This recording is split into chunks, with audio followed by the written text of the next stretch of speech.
رسول الله. أشهد أن لا إله إلا الله ورسوله. أيها الإخوة الكرام، إن الحق ضرورة، لذا يجب على التيار الراية واضحة كذلك. إن أداء الشريعة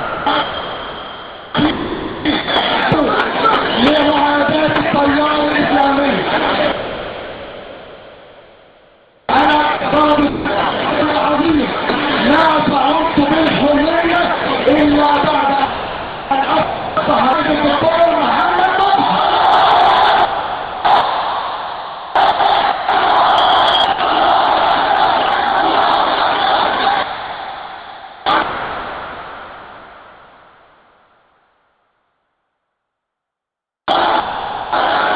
لأن الدكتور محمد طه